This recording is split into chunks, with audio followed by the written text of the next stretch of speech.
Hello YouTube, it is me, Raina, and I am back. So I wanted to basically fan out about Dimension 20 since, the last episode of Fantasy High Junior Year just happened.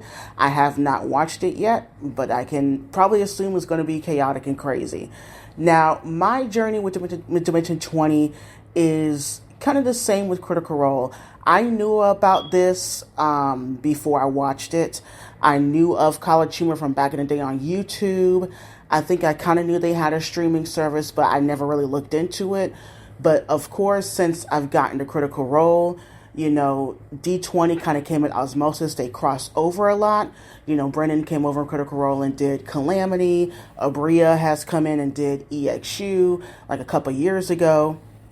So, and of course, some of the main players, some of the intrepid heroes, came into play in Critical Role also, especially in this recent campaign. I will not spoil it for anybody, but a very popular and well-known player came into the third campaign and made quite a big impression, as they always do. So, yeah, I'll leave that right there. But so with Dimension 20, I'm mainly watching on Dropout. I watch other many things on Dropout, but just to keep on Dimension 20, what I really love about Dimension 20 is that they have different campaigns. You can just jump in at any time. You don't have to watch in order. I mean, you can if you want to, but you can just jump into any campaign because it's not a long, ongoing, multi-year campaign like Critical Role. They go on for at least, with this one with Fantasy High Junior Year, where they have their main campaign with the intrepid heroes, the main cast. They go for 20 episodes, and sometimes they'll have campaigns called side quests, where they'll go for 4 or 6 episodes. I've watched more of those because they're shorter, and I've enjoyed them immensely.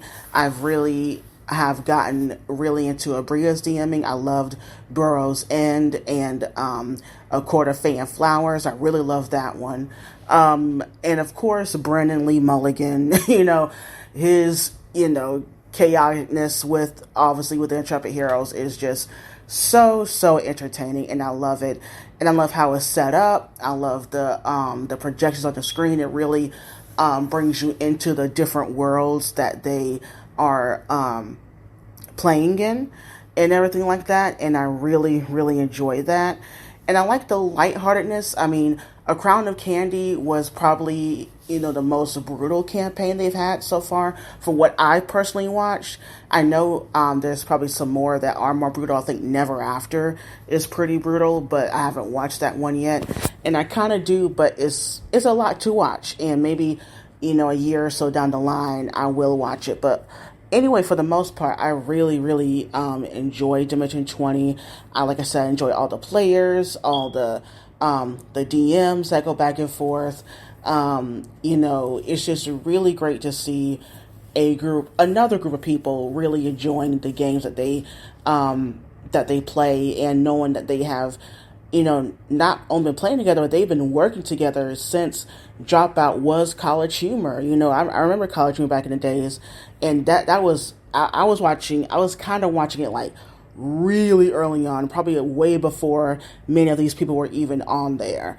And seeing that repertoire at the table, I think really brings a great uniqueness to Dimension 20, and, how versatile these people are, because they mostly have come from improv and stand-up comedy, and you can see that throughout basically all the campaigns and throughout Dropout, to be honest.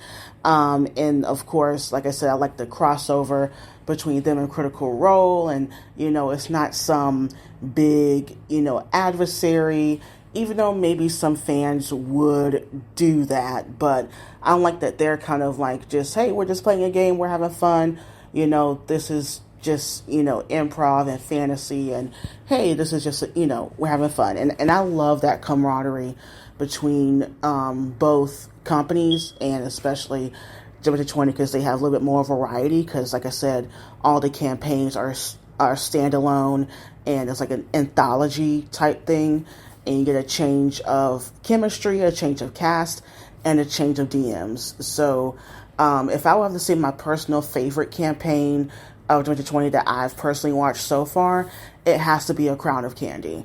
I would say maybe Ravening War or a Court of Fey and Flowers is kind of tying for second, but for sure, my favorite has been A Crown of Candy.